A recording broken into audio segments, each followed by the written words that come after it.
रहमान रहीम। आज की बात में आज हम बात करेंगे तो बात तो है सिंधी अदब की, मगर होगी बात उर्दू अदब की। तो किताब सिंधी अदब की है और बात है उर्दू अदब की, ज़िक्र है उर्दू अदब का। तो सिंधी किताब है। लक्ष्मण कूमल साहब तो इंडियन और पाकिस्तानी थे। उन्होंने टाइम्स मैगज़ीन में काम किया था, जर्नलिस्ट भी थे, बहुत बड़े राइटर भी थे। बहुत सी शख्सियात शोबिज़ की, इंडस्ट्रीज़ की, राइटर्स की उनके साथ मुलाकात भी की थी। 4 वॉल्यूम पे उनकी ऑटोबायोग्राफ़ी है, वही खाते जा पन्ना, यानी ज़िंदगी की किताब। तो उन्होंने 4 वॉल्यूम्स पे बहुत दिलचस्प हक़ाइक़ हैं जो बिल्कुल प्रूफ के साथ उन्होंने दी हैं, ज़ाती तजुर्बात भी हैं। वो बड़ी दिलचस्प किताब है सिंधी अदब में। तो उसमें उर्दू अदब अमृता सिंह प्रीतम का ज़िक्र कर रहे हैं, उनके बारे में कि वो नावलिस्ट भी थी, एसेस भी थी और पंजाबी और उर्दू शायरा दोनों में बहुत बड़ा कमाल हासिल था। 2005 में उनकी डेथ है, अक्टूबर का महीना है। कहते हैं कि अक्टूबर 2005 की सुबह को मैं अमृता सिंह के सर से होकर आ रहा हूँ।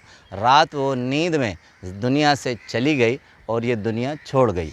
कहते हैं कि अमृता प्रीतम जो थी वो एक हड्डियों का ढांचा बन चुकी थी और उनके सबसे करीब रहने वाले अमृता जो थे, आमिर जो थे, वो उन्हें बनियान और लुंगी में 15 मिनट तक देखते रहे। वो हड्डियों का ढांचा जलकर खाक हो गई और शमशान घाट से एक लम्हे के लिए ऐसे निकल गई जैसे दुनिया में उसका वजूद नहीं था। कहते हैं कि अमृता सिंह ने सारी ज़िंदगी लिखाई को तो दिया, मगर उन्होंने अपने एक ऐसी जेलिसी को साथ दिया कि वो उसमें हड्डियों का राख का ढेर बन गई थी। कहते हैं उनकी अपनी हम असर लेखिका थी वो सोबती, कृष्णा सोबती। कहते हैं कि उनसे रकाबत में, उनकी जेलिसी में उन्होंने अपने ज़िंदगी के 30 साल खर्च किए और उस पर मुकदमा किया। कहते हैं कि बहुत बड़ा घर था उनका, मगर एक बहुत छोटी सी खोली में मुंतकिल हो गई और अपना सारा सरमाया वकला और कोर्टों पर खर्च कर दिया। कहते हैं यही हशर सोबता कृष्णा का भी हो गया। वो चूँकि 93 ईयर्स में डेथ हुई, मगर 30 साल अपनी हमअसर लेखिका अमृता सिंह से रकाबत में गुजारे और वो भी किसी खोली में गुमनाम रहने लगी। कहते हैं कि अमृता सिंह ने बहुत बड़ी लेखिका थी, बहुत बड़ी किताब लिखी थी, अपनी ऑटोबायोग्राफी थी उनकी रसीदी टिकट। एक मर्तबा कहते हैं खुशवंत सिंह, बड़े राइटर हैं वो भी इंडियन, कहते हैं वहाँ बैठी थी तो उन्होंने कहा था कि मैं अपनी ऑटोबायोग्राफ़ी लिख रही हूँ, उसका नाम क्या होना चाहिए। तो खुशवंत सिंह ने उन्हें कहा था कि तुम्हारी ज़िंदगी में रसीदी टिकट के सिवा है क्या? एक छोटी सी रेवेन्यू स्टैम्प है, उसके पीछे अपना अहवाल लिख दो, कोर्ट और तुम, तो सारी ज़िंदगी ख़त्म हो जाती है। कहते हैं उन्होंने अपनी ऑटोबायोग्राफ़ी का नाम रसीदी टिकट रखा और उर्दू अदब में बहुत बड़ा शाहकार कहलाया। उसके बाद सोबती कृष्णा जो है, उन्होंने ज़िंदगी नामा ऑटोबायोग्राफ़ी लिखा। अब दिलचस्प बात, जिस टॉपिक पर हम आ रहे हैं आज, जिस मोटिवेशन का टॉपिक पे है, थोड़ा सा फ़र्क है, हम नहीं कर पाते कि तनकीद और तज़हीक में क्या फ़र्क है। तनकीद क्या होती है, तज़हीक क्या होती है? तज़हीक रुसवाई होती है, ज़िल्लत होती है, किसी शख्सियत को मस करना होता है, इंसल्टिंग होती है। अब तनकीद वो होती है जिस शोबे का, जिस शख्स के बारे में आपको इल्म हो और उस इल्म के बिना पर आप बात करें। अब लक्ष्मण कूमल लिखते हैं, कहते अमृता सिंह ने सारी ज़िंदगी अपने हमअसरों, दोस्तों, मिलने जुलने वालों की तज़हीक की। उसने अपनी ऑटोबायोग्राफ़ी रसीदी टिकट में भी जितने अपने सारे हम असर हैं उन्हें बद किरदार कहा, बद चलन कहा, ख़राब कहा और उन्हें बहुत ख्वार ख़राब कहा। और कहते हैं बड़ी दिलचस्प बात ये थी कि उन्होंने, अमृता सिंह ने अपने आप को सारी ज़िंदगी दूध का धुला हुआ कहा, जिसकी वजह से उसकी शख्सियत सारी मस्क हो गई।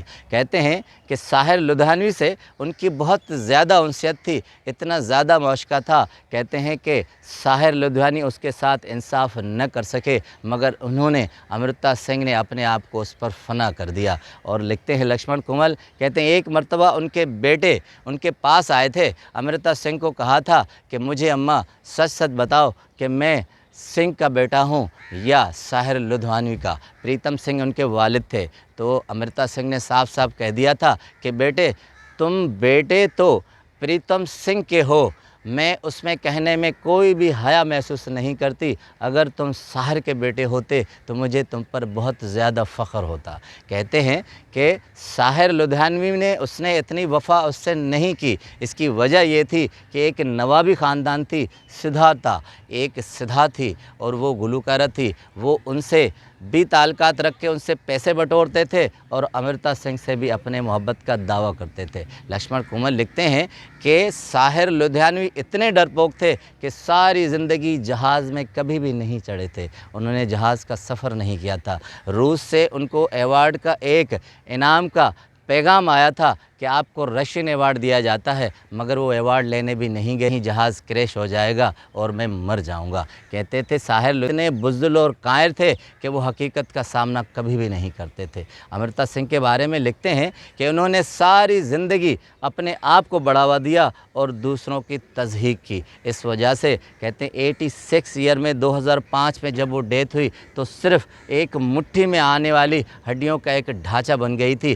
کوئی بھی ان کا دوست یار نہیں تھا، کوئی بھی ان کا ہمدرد نہیں تھا۔ قرۃ العین حیدر اردو ادب میں بہت بڑا نام ہے، عینی آپا ان کو کہا جاتا ہے۔ لکشمن کمل کہتے ہیں کہ عینی آپا اور امرتا سے دونوں سے میری کئی سالوں سے انسیت تھی، ملنا جلنا تھا، مگر دونوں کی شخصیت میں بہت بڑا فرق تھا۔ عینی آپا اپنے آپ کو دوسروں سے زیادہ نہیں سمجھتی تھی، اپنے آپ کو کم سمجھتی تھی، وہ اردو ادب کا ایک پلر تھی۔ دوسروں پر اگر تنقید کرتی تھی تو وہ علم کی بنا پر کرتی تھی، اور امرتا سنگھ تضحیق کرتی تھی، رسوائی کرتی تھی۔ اب نتیجہ یہ نکلتا ہے کہ ہم عام زندگی میں شہرت بھی لے لیتے ہیں، کچھ اچھا لکھ بھی لیتے ہیں، کچھ نام بھی ہو جاتا ہے، مگر جب تضحیق کے مرحلے میں آتے ہیں تو ہم اکیلے رہ جاتے ہیں، رسوا ہو جاتے ہیں، تنہا ہو جاتے ہیں، کوئی بھی دوست ہمدرد نہیں ہوتا۔ تو تنقید اور تضحیق کے عمل کو سمجھیں کہ تنقید علم کی بنا پر ہوتا ہے اور تضحیق اپنی جہالت کی بنا پر ہوتی ہے۔